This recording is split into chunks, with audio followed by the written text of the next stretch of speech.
It's our privilege to have with us the India's first Grand Master and five-time world champion. Yes, Padma Shri and Padma Vibhushan Vishwanathji Anand.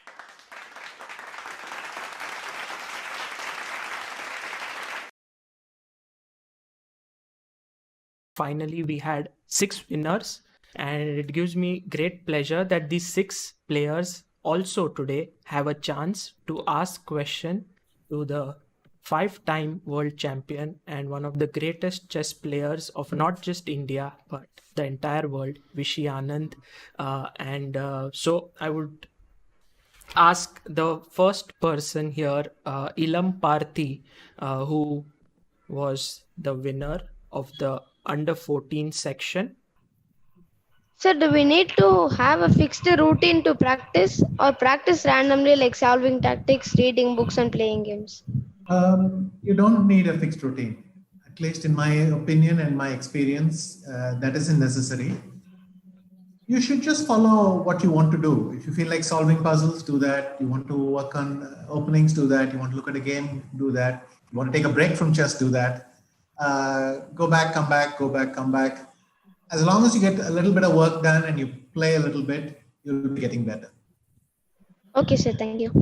Let's go to under 19 winner, who is a girl player. Her name is WFM Bomini Monica Akshaya.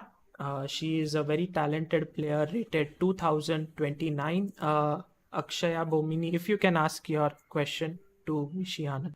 Hello, sir. Good evening. Hey, Monica, how are you? Yeah, I'm fine, sir. So my question is usually for chess players there will be two mindsets. Like one is like to take chess as life and we must win something, and another is like just enjoy whatever it be, maybe the result. But in both cases they have defects. Like by taking it too stress is like very weak, and to taking it too careless is also not very good. But in India mostly the first mindset is like quite common, taking it too stress because of parents and society, and if we don't win then it's really very like we will get scoldings from our parents and everything. So how do you used to manage when in during your initial stage of chess career, sir? And about the present situation, if you have any changes, how did you come up with that? Okay, very nice question. First of all, it's something we all go through, and certainly it's not like I had a magic formula. I would try one thing, try another, and yeah, you come out of it. It's hard, and I see it now also as a parent, but before I experienced it from the other side, I think you cannot be without stress. You can't play for fun. That makes no sense in my opinion. I mean, as phrased like that, it has to mean something and you're trying, otherwise there is no point. But you need to get this balance. How do you stop yourself from it becoming an obsession or it affecting you? I mean, usually signs are if you're tense the whole night when you're sleeping, you're fidgety, you snap at people before the game. These are not healthy signs. On the other hand, a certain amount of pressure is good because we all perform better and you have to push yourself a bit. I think always you try to make sure you don't go too far down one direction or the other. So for me, fun is also when I make a mistake, I lose a game, then I go home, I try to understand what happened. And then fun is coming back to the next game and not making that mistake. So improvement is also fun. Working is fun. These things, as long as there's some kind of balance, it's okay. And of course, my mother put pressure on me too, and she was angry when I lost the same game 2-3 times, and it's all normal. But eventually, we got into an arrangement where she understood that I was quite keen on improving, and then she pulled back. And I think that's the ideal balance. Yeah, thank you. Let's go to the next one. That is Anjaneya Fatak, who finished second in the under 19 section. Anjanea is rated 1769. Anjanea, your question for Vishy Anand. Hello, Anand sir. I'm a big fan. First of all, I always wanted to talk to you Thank you. from whenever I was a kid, and it is only because of you that I've started playing chess. And there is a very nice reason for that, because my mother is also born on 11 December 1969. Oh, nice. Oh, okay. That And is coincidence. Okay, good. and that's why she thought that yeah, I should be able to play some chess, and that's why she and my father started playing chess, and then I also got between, and we three were kind of playing against each other. Then after I was born, 10 years later, Akhil was born, and he was born on 9th April, and that's my father's birthday. Okay, wonderful story. That is nice. Yeah. Coincidence is good. And we found out, and we tried to find out everywhere what is your Aruna ma'am's birthday, and we didn't find it anywhere. My birthday is on 8th June. So what's her birthday on? Well, at least the month coincides. 30th June. So the only one that missed. Okay. Yes. So I wanted to ask that in this lockdown now, we are not able to practice practical games like 4 hours games, and that will surely make an effect when we will enter the tournament. So what practice should we do right now so that it won't affect us in the main tournaments? It's a very hard question to give an answer to, because I think there's a limit to how much we can prepare for some future event. I mean, if tournaments resume, let's say next October, is there a big disadvantage to starting in December now or January? I can't really tell. There's also a thing called too much preparation. It's not natural, and we don't normally have an experience like this year.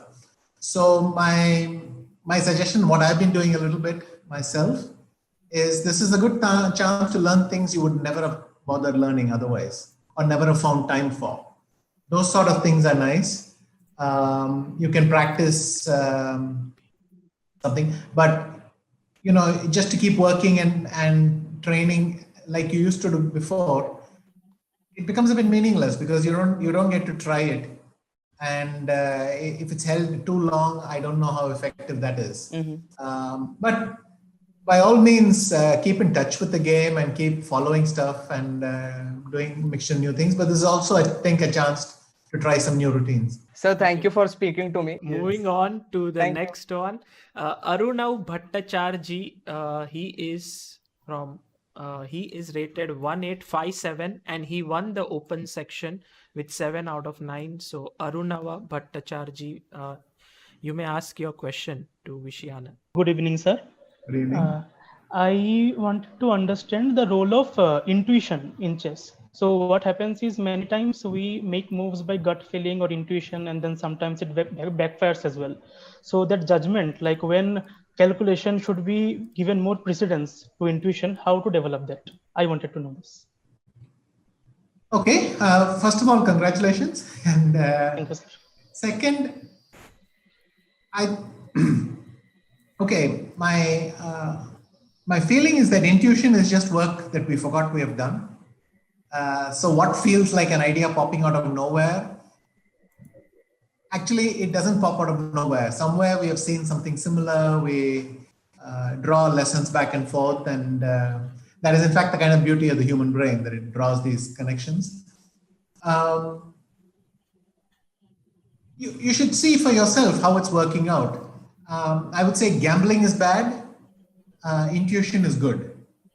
So the feeling is, sometimes at the board, you'll tell yourself, this move feels right, I just want to play it, let me trust my intuition.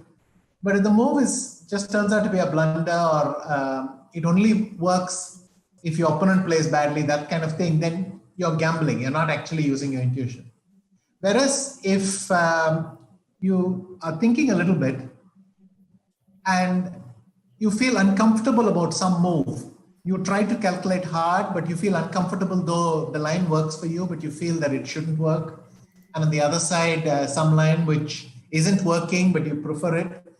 I think that intuition is more valuable because that is actually your brain. Okay, everybody, we run into this limit, depth, but sometimes the guesses are good.